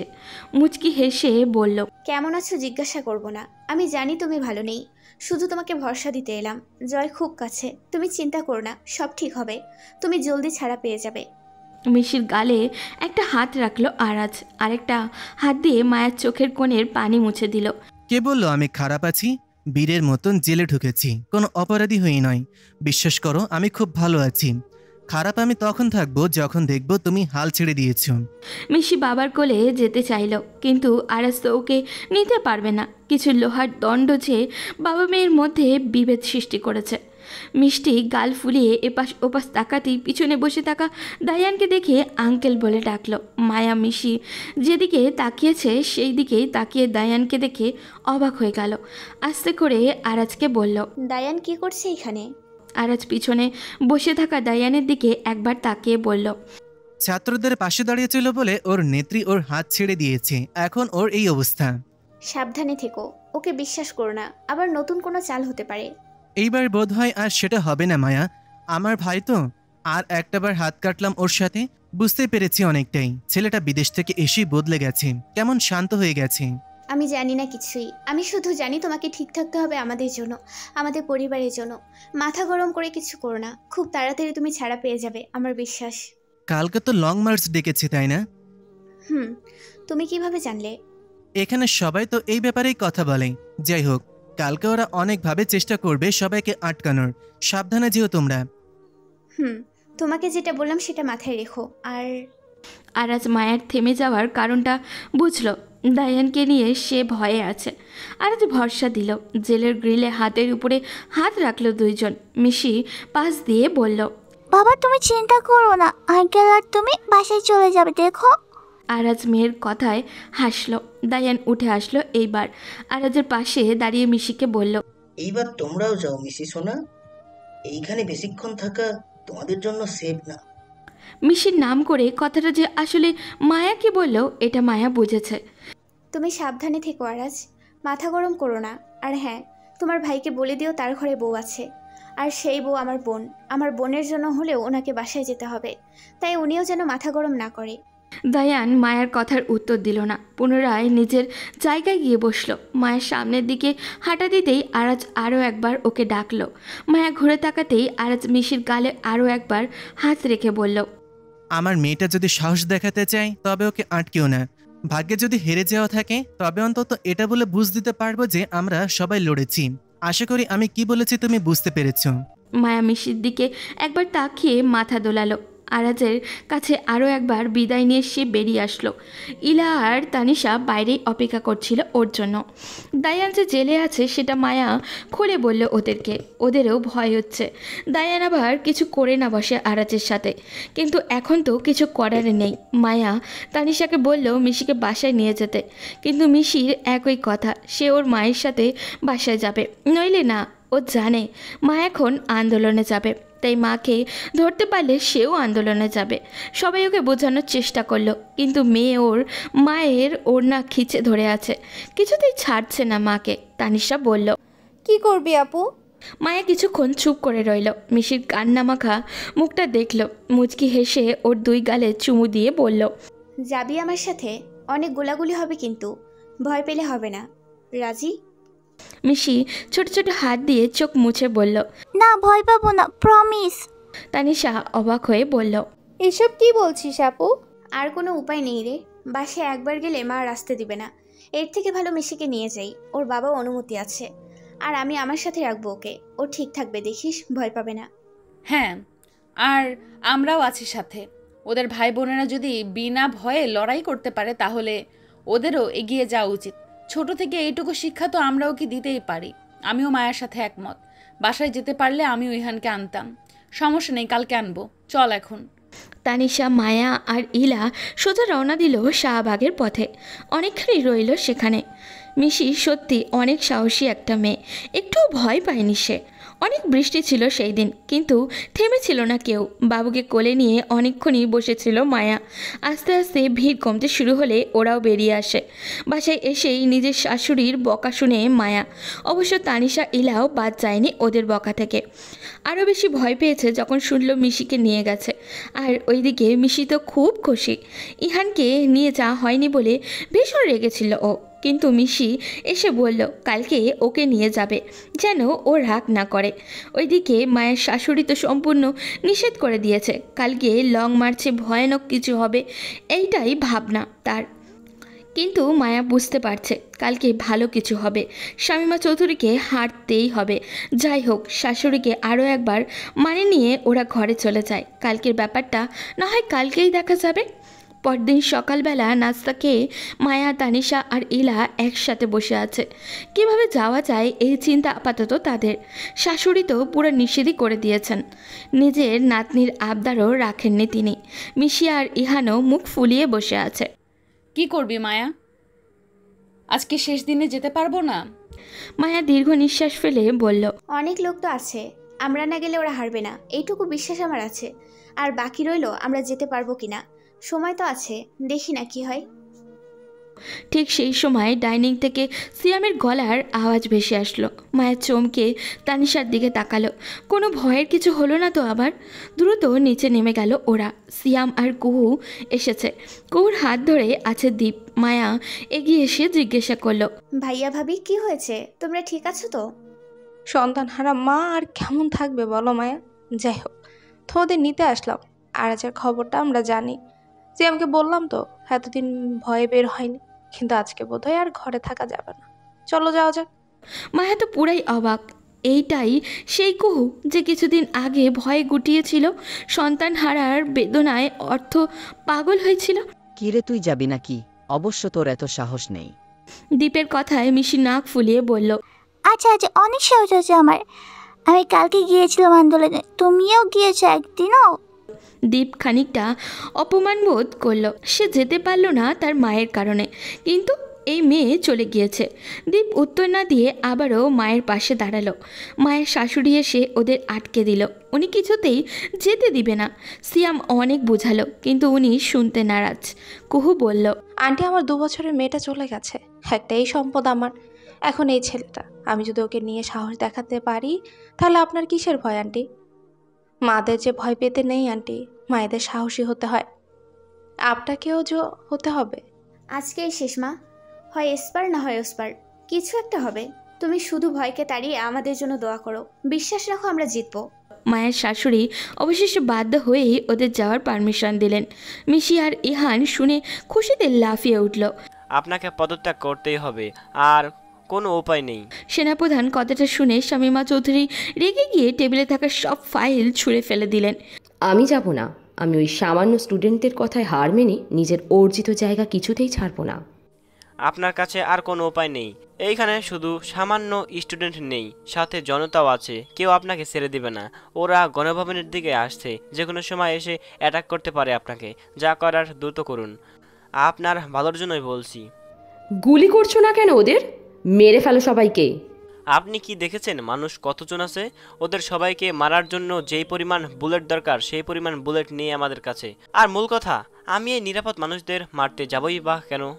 শামীমা চৌধুরী রেগে ড্রয়ার থেকে গান বের করে সেনাপ্রধানের দিকে তাক করে বললেন, যদি মারতে না পারো তাহলে বেঁচে আছো কেন? তুমিও মরে যাও। এতটা দিন ধরে টাকা নিয়ে যাচ্ছ আমার কাছ থেকে, আর আজকে যখন আমি বিপদে পড়েছি তখন পালাতে চাইছো? সে আপনি আমাকে মারতেই পারেন, কিন্তু আমি মরলে আমার লোক কিন্তু চুপ থাকবে না। আমরা আপনাকে বাঁচাতে চাইছি, নিরাপদভাবে দেশের বাইরে পাঠাতে চাইছি। আমাকে মেরে ফেললে সেই নিরাপত্তাটা আপনি পাবেন না। এখন আপনি ভাবুন কি করবেন। আপনার ছেলে আর বোনও কিন্তু আপনাকে গদি ছাড়তে বলেছে। আপনার কাছে 2 মিনিট সময় আছে ভাবার, নইলে এরপর আমাদের কাছে আর কিছুই করার থাকবে না। শামীমা চৌধুরী বন্দুকটা রেখে চেয়ারে গিয়ে বসলেন। সামনে তার পদত্যাগপত্র। টিভিতে বারবার দেখানো হচ্ছে জনগণকে আটকে রাখা দুষ্কর হয়ে যাচ্ছে। কিছুক্ষণ পর পাশের ঘর থেকে ওনার বোন এসে তাড়া দিতে লাগলেন। এখানে আর এক মুহূর্ত থাকা যাবে না। উনি কলমটা হাতে নিলেন, আরও একবার টিভির দিকে রক্তচক্ষু নিয়ে তাকালেন। মনে মনে হয়তো ক্ষোভ প্রকাশ করছেন তিনি তীব্রভাবে ওনার বিরুদ্ধে দাঁড়ানো ওই মানুষগুলোর ওপরে, কিন্তু করার তো কিছু নেই। আপাতত তার কাছে একটাই উপায়, হার মেনে নেওয়া। দ্রুত পদত্যাগপত্রে সই করে দিলেন। সেনাবাহিনীর সদস্যরা ওনাকে দ্রুত বের হতে বললেন। পিছনের দরজা দিয়ে বের হবে বলে জানালেন উনি। শামীমা চৌধুরী বললেন উনি একটা ভিডিও বার্তা জনগণের জন্য রেখে যেতে চান, যেখানে উনি জানাবেন উনি হারেননি বা ভয়ে পালাননি। উনি জনগণের মতামতকে সম্মান করে নিজে আগ্রহে নিজের মর্জিতে পদত্যাগ করেছেন, কিন্তু অবস্থা ভীষণ খারাপ দেখে সেনাবাহিনীর লোকেরা ওনাকে সেই সুযোগও দিলেন না। ওনাকে চলে যেতে হলো সেভাবেই। কি হয়েছে বলতো আপু? ওরা কেউ এগোচ্ছে না কেন? সেনাপ্রধান নাকি কি বক্তব্য দেবে, তাই আটকে আছে সবাই। আর অ্যাটাক করতে চাইলে তো 1 মিনিটও লাগবে না। দেখছিস তো সবাই কত কাছে আছে। ইলা তো ইহানকে ভালো করে ধর, দেখিস যেন ছুটে না যায়। আমার মনে হচ্ছে ভালো কোনো সংবাদই পাবো আমরা, এই জন্য বোধহয় বারবার টাইম পিছিয়ে দিচ্ছে। আমার তো মনে হয় এসব আমাদেরকে আটকানোর ফন্দি। এই সময় দ্রুত গণভবন দখল করা উচিত। বলা যায় না আবার কি না কি বুদ্ধি করে। সেই সময় সবাই দ্রুততার সাথে এগিয়ে গেল। তানিশা মিশিকে কোলে নিতে চাইলে মায়া বলল ও দেখেছে ওকে, তানিশা যেন দীপকে সামলায়। কিছুক্ষণের মাঝেই গণভবন পুরো ভরপুর হয়ে গেল। আর তারা সাথে সাথেই খবর আসলো যে প্রধানমন্ত্রী শামীমা চৌধুরী পদত্যাগ করেছেন। উল্লাসে চারিদিক মেতে উঠল সবাই। খবরটা শুনে প্রথম সবাই তো কেমন স্তব্ধ হয়ে গিয়েছিল। সবার চিৎকারে বুঝতে পারল ঘটনা সত্যি। মায়া মিশিকে অশ্রুসুক্ত চোখে গণভবনের দরজার সামনে দাঁড়িয়ে রইল। কুহু তো দীপকে জড়িয়ে ধরে কাঁদছে। এলাও আকাশের দিকে তাকে দীর্ঘ নিঃশ্বাস ফেলল। শব্দ হলো, তাদের সবার দাবি পূরণ হলো, কিন্তু ওর মানুষটা, বাকিদের সন্তানগুলো, ওরা তো আর ফিরে আসবে না। তবে হ্যাঁ, ওদের মৃত্যুর প্রতিশোধ নেওয়া হয়েছে। আজকে যদি তুমি থাকতে তাহলে খুব খুশি হতে, তাই না আহাত? আমাদের সন্তানকে নিয়ে খুব লাফাতে। এরকম দেশ তো তুমি বারবার চেয়ে এসেছিলে। কিছুক্ষণ গণভবনে থাকার পর মায়া বলল, এখন বাসায় গিয়ে দেখবে আরাজ আর দায়ানের কী অবস্থা। ঠিক সেই সময় মায়ের শাশুড়ি ফোন দিয়ে জানালেন অবৈধভাবে যাদের গ্রেফতার করা হয়েছে তাদের নিঃশর্ত মুক্তি দেয়া হবে। মায়া খুশি হলো ভীষণ। মিশিকে নিয়ে ইলা, কুহু আর সিয়ামকে বাড়ি যেতে বলল। তানিশা মায়ের সাথে কারাগারের ওখানেই যাবে। সিয়ামও যেতে চাইল ওদের সাথে। কুহু বলল ওরাই পারবে একা যেতে। রাস্তা দিয়ে আসার সময় সকলের বিজয় মিছিল দেখে এক অন্যরকম ভালোবাসার আলোড়ন সৃষ্টি হলো মায়ের মাঝে। মনে মনে উচ্চারিত হলো আমাদের জাতীয় সঙ্গীত, আমার সোনার বাংলা, আমি তোমায় ভালোবাসি। কারাগারে পৌঁছে দেখলো অনেকগুলো লোক শাড়ি করে বেরিয়ে আসছে। এদের মধ্যে আরাজ কোথায়? ভিতরে অনেক ভিড়। সবাই তাদের আত্মীয়দের নিতে এসেছে। সবার চোখে খুশির অশ্রু। ঠিক সেই সময় দায়ানকে দেখতে পেল তানিশা। মায়াকে দেখিয়ে দিল, অর্থাৎ আরাজও এখানেই আছে। মায়া দায়ানকে ইশারা করলো। দায়ান দেখে হাতের ইশারায় বলল ওরা আসছে।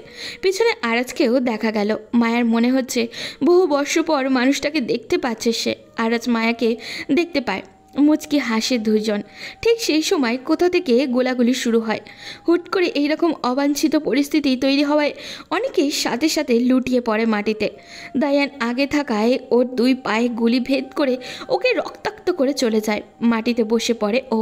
পিছনে থাকা আরাজ ওকে ধরে। তানিশা আর মায়াও দৌড়ে যায়। ভিতরে থেকে সেনাবাহিনীর কিছু কর্মকর্তা বেরিয়ে আসলে মুহূর্তের মধ্যেই গোলাগুলি থেমে যায়। ওরা আহত সকলকে হাসপাতালে নিয়ে যায়। হুট করে কেন এমন হলো বুঝলো না কেউ। সবাই এত আনন্দে মেতে আছে যে খবরটা ছড়াতে খুব দেরি হয়ে গেল।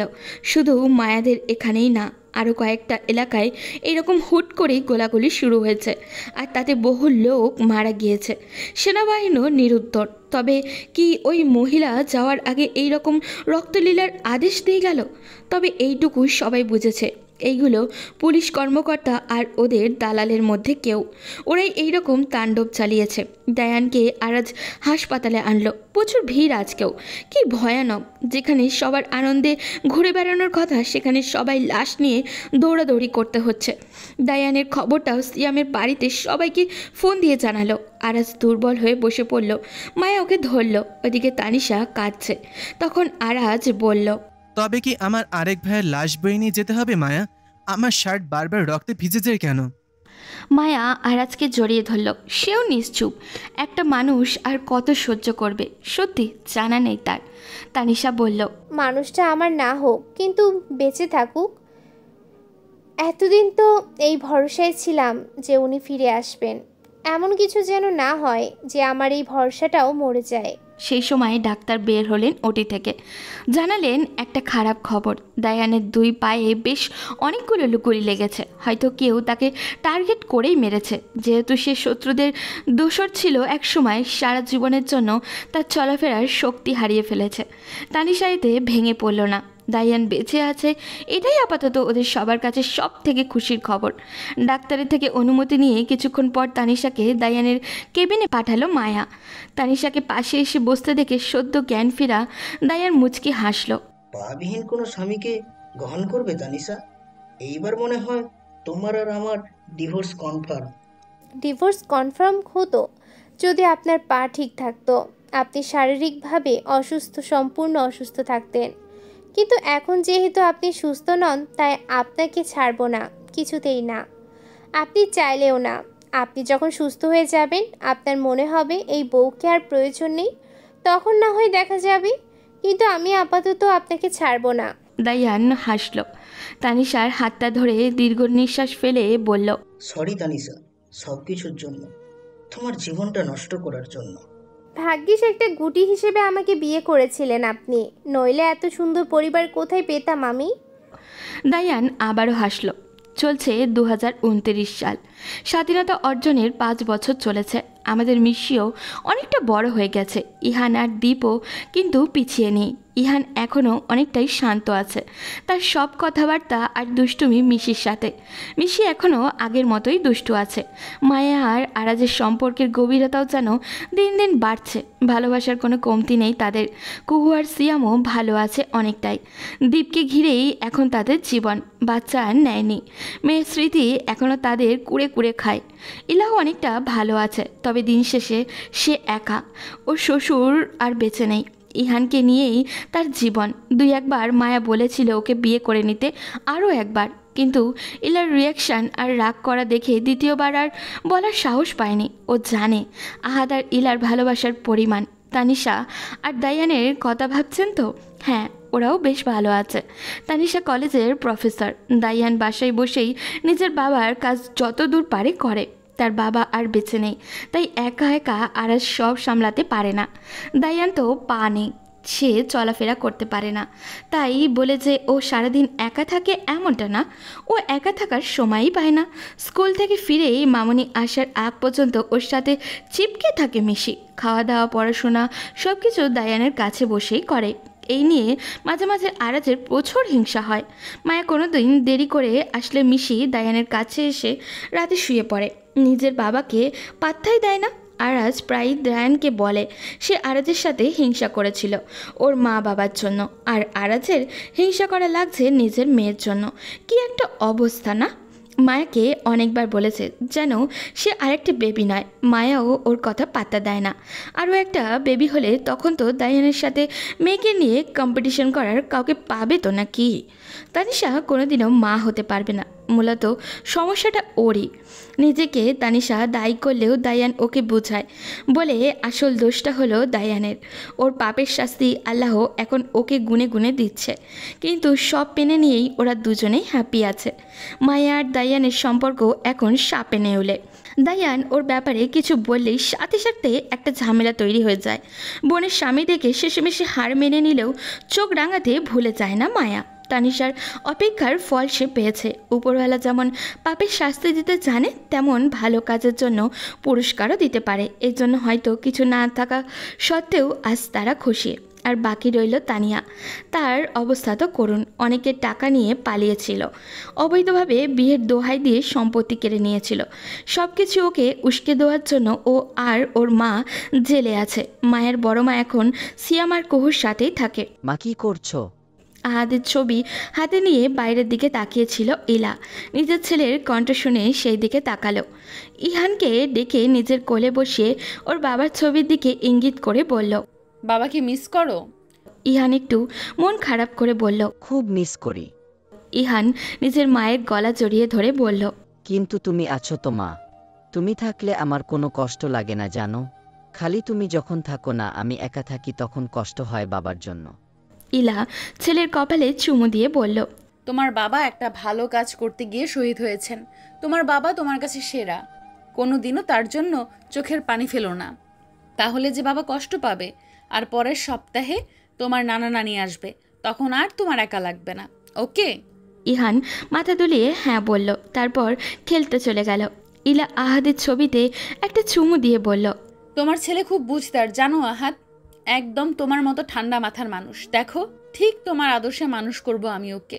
তুমি তো বলেছিলে তুমি সব সময় আমাদের সাথেই আছো, সেই জন্যই তো আমি আরো শক্ত আছি। আমি অনুভব করতে পারি বিষয়টা, নইলে তো কবেই। ইলা থামলো কথাটা বলে। চোখের কোণে আসা পানিটা মুছে আকাশের দিকে তাকিয়ে বলল, আমি তোমাকে খুব ভালোবাসি আহাদ, খুব। সিয়ামের পাশে দীপ পড়তে বসেছে। কুহু এসে ওদের কাছে বসলো।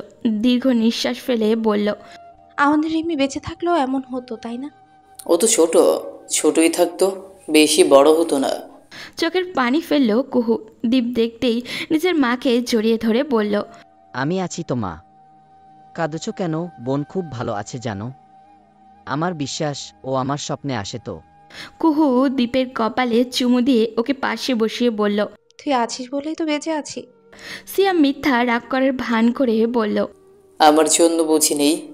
কুহু ফিক করে হেসে বলল, হিংসুটে, তোমাদের দুজনের জন্য আমি বেঁচে আছি। তোমরাই তো আমার জীবন। আমি তোমাদের দুজনকেই ভালোবাসি। দীপ আর সিয়াম মুচকি হেসে একসাথে বলল, আমরাও তোমাকে খুব ভালোবাসি। তোমার কখনো আফসোস হয় না দায়ান আমাকে বিয়ে করার জন্য? অন্য কাউকে বিয়ে করলে হয়তো আজকে তুমিও বাবার ডাক শুনতে পেতে। তানিশার কথায় দীর্ঘ নিঃশ্বাস ফেলল দায়ান। তাহলে তো আমাকে বলতেই হয়, তোমারও আফসোস হবে আমার পা নেই বলে। কি বলছো তুমি? আমি এইসব ভাবি না কখনো। দায়ান মুচকি হেসে বলল, আমরা কেউই সম্পূর্ণরূপে সুখী হতে পারি না। কখনো না কখনো, কোথাও না কোথাও গিয়ে আমাদের একটা ব্যর্থতা থাকে। যেমন আমি তোমাকে আমার খেলার গুটি হিসাবে বিয়ে করেছিলাম। 5 বছর আগেও ভাবতে পারিনি এই 5 বছর তুমি আমার সাথে থাকবে। তোমার যদি খারাপ লাগার পরিমাণ এত হয়, তাহলে একটা কাজ করি, আমরা একটা বাচ্চা নেই। তানিশা চমকে তাকালো দায়ানের দিকে। সত্যি? অবশ্যই, একটা পুচকুকে এনে আমাদের সন্তান হিসাবে গড়ে তুলব, কি বলো? তানিশা দায়ানকে জড়িয়ে ধরে বলল, আল্লাহ কখনোই আমাদের খারাপের জন্য কিছু করে না। বুঝতে আমাদের হয়তো দেরি হয়, কিন্তু জীবনে যা হয় ভালোর জন্যই হয়। এই যে তোমাকে বিয়ে করে আমি এত খুশি, তুমি আমার সব মনের কথা বুঝে যাও, ঠিক তেমন আমি তোমাকে সারা জীবন এইভাবে ভালোবেসে যাব। দায়ান তানিশার কপালে চুমু দিয়ে বলল, তবে চলো, কালকেই আমাদের বাচ্চাকে নিয়ে আসা যাক। কি ভাবছো দাঁড়িয়ে দাঁড়িয়ে? মায়াকে দেখে মুচকি হাসলো আরাজ। ওর কোমরে হাত রেখে নিজের কাছে টেনে নিয়ে বলল, বুড়ো বুড়ি হয়ে যাচ্ছি আমরা, তাই না? মায়া মুচকি হেসে বলল, এইটা কেন মনে হলো সাহেব আপনার? আরাজ হাসলো, কেবল কোনো উত্তর দিল না। মায়া আরাজের বুকে মাথা রেখে বলল, আমাদের যে এখনো অনেক কাজ বাকি আছে আরাজ। এত তাড়াতাড়ি নিজেদের বুড়ো বুড়ি ভাবলে চলবে? তুমি না আরো একটা বেবি চাও? দেশটা কত পরিবর্তন হয়ে গেছে, তাই না? যে কোনো বিচার জানালেই প্রশাসন খুব দ্রুত সেটার বিচার করে, অপরাধীকে মুহূর্তের মধ্যেই ধরে ফেলে। রাস্তায় জ্যামের নাম মাত্র নেই। কমেছে দুর্ঘটনার সংখ্যা। প্রতিটা রাতে জায়গায় জায়গায় পুলিশের লোক টহল দেয়। নারীরা এখন নিশ্চিন্তে রাতে বেরিতে বাড়ি ফিরতে পারে। মায়েদের চিন্তাটাও এখন অনেক কমেছে। আজকাল নিম্নবিত্ত, মধ্যবিত্ত সবাই ইলিশ খেতে পারে। বাজারে স্বস্তির নিঃশ্বাস আসছে। না আছে কোনো দুর্নীতি, আর না আছে দুর্নীতি করার উপায়। রাস্তায় রাস্তায় সক্রিয় সিসিটিভি। রাস্তা কেউ অপরিষ্কার রাখতে পারে না। আহ, শান্তি। মায়ের চোখের কোণে পানি আসলো আজ। আজকে আহাদ আর রিমির কথা মনে পড়ছে খুব। পানি দেখলে আর ছাদে গেলে বেশি করে মনে পড়ে ওদের। ওদের বলিদান বৃথা যায়নি। দেখো দেশটা আজ কত সুন্দর। এই জন্য তো দেশ স্বাধীন করেছি আমরা। আমাদের ছাত্ররা বলি দিয়েছে নিজেদের। কারো কোনো আফসোস নেই, অভিযোগ নেই। এই রকম সোনার বাংলাদেশ চেয়েছিলাম আমরা আজীবন। দেশটা এখন নতুন প্রজন্মের জন্য তৈরি। এই জন্য ভাবছি। কি? মায়া মুচকি হেসে আরাজের কাছে গিয়ে ওর কানে কানে বলল, তুমি দ্বিতীয়বার বাবা হচ্ছ, সেটা তোমাকে জানাবো। আরাজ খুশিতে কিছুক্ষণ হা হয়ে রইল। বউকে জড়িয়ে ধরার আগে মিশিয়ে এসে হাজির। আমি কি বড় বোন হতে চলেছি? পাশে বাবা আসবে। ইয়ে! আরাজ মেয়েকে কোলে নিয়ে বলল, এমনিতেই তো আপনার দেখা পাওয়া যায় না, আজকে ঠিক সময় এসে হাজির। মিশি বাবার কথা বুঝলো না। বাবাকে বলে নিচে নেমে আসলো। জোরে জোরে বলছে, বাবু আসবে, বাবু আসবে। মায়া লজ্জা পেল। আরাজ মায়াকে জড়িয়ে ধরে কপালে চুমু দিয়ে বলল, আমাদের প্রণয়ের দ্বারে তবে আরেকজনের আগমন ঘটতে চলেছে। অবশেষে তোমাকে দ্বিতীয়বার আমার প্রণয়ের দ্বারের সামনে এসে আটকে যেতেই হচ্ছে। মায়া আরাজকে জড়িয়ে ধরে বলল, ভাবিনি কোনোদিন কারো প্রণয়ের দ্বারের সামনে গিয়ে দাঁড়াবো। ভাগ্যে আমার সুখ ছিল, তাই সব হয়েছে। ধন্যবাদ তোমাকে আরাজ, এত ভালোবাসার জন্য, আমাকে ভালোবাসার মূল্য অনুধাবন করানোর জন্য। ভালোবাসি। আমি আরো বেশি ভালোবাসি। দুজন হাসলো। ওদিকে একটা ফোন করো না আরাজকে, ওদের দেরি হচ্ছে কেন এত? কুহু কথাটা বলতে না বলতেই একটা গাড়ি এসে থামলো শহীদ মিনারের বাইরে। সিয়াম এগিয়ে গেল ওখানে। মায়াকে বেরিয়ে আসতে দেখে বলল, এত দেরি তোদের? আমি কুহুইলা কখন থেকে দাঁড়িয়ে আছি। নিশ্চয়ই তানিশা কিছু করেছে। তানিশা গাড়ি থেকে বের হয়েই বলল, আমার কি দোষ ভাইয়া? ভার্সিটির কাজ ছিল তো। আমি ওকে বলেছিলাম ভাইয়া যে আজকে কোনো কাজ না রাখতে, ও শোনেনি। কি করব বলো? দায়ানকে হুইল চেয়ারে নিয়ে আসলো আরাজ। পিছনে আসছে মিশি। তখন দায়ান বলল, ভাইয়া ওকে বকো না, আসলে স্টুডেন্টদের সেমিস্টার ফাইনাল চলছে তো, এই জন্যই আর কি। ইলাও সেই সময় ইহানকে কোলে নিয়ে আসলো। আজকে তো 5ই আগস্ট তানিশা, আজকের দিনে তো ছুটি হয়, তোমার এত কাজ কিসের বলো তো? পরে বকাবকি করো, আগে শহীদ মিনারে চলো, মোমবাতি জ্বালানো লাগবে তো। সিয়াম মিশির হাত ধরল, সবাই ভিতরে গেল, একে একে মোমবাতি জ্বালিয়ে শহীদ মিনারে রাখলো, সমস্বরে গাইল, দিকে তাকালো, সবার চোখের পানি। দেশকে সুন্দর করার জন্য যাদের এই বলিদান, তারা এই সুন্দর দেশটা দেখে যেতে পারল না। তবুও সবার মনে একটাই প্রত্যয়, আমরা পারবো। আমাদের যে এখনও একসাথে অনেকটা পথ চলা বাকি, দেশটা উন্নতির শিখায় নেওয়া বাকি। অন্যায় মুখ বুজে সহ্য করার সময় যে শেষ, এখন কেবল প্রতিবাদ করার সময়। পরিবর্তে যে কোনো অন্যায়ের মুখোমুখি হলে আমরাও নিজ উদ্যোগে তার প্রতিবাদ করব। যদি একবার ওই কুলাঙ্গারগুলো ছাড় পায়, তবে বারবার তারা ওই একই অপরাধ করবে। এই কথায় মাথায় রেখেই আমরা সামনে এগোবো। দেশটা আমাদের সবার, এই দেশের ভালো মন্দ আমরা দেখব। দেশ মাতৃকার সন্তান হিসাবে এটাই আমাদের দায়িত্ব। আজ এই পর্যন্তই, দেখা হবে পরবর্তী কোনো গল্পতে। সেই পর্যন্ত সবাই ভালো থাকবেন এবং সুস্থ থাকবেন। আল্লাহ হাফিজ।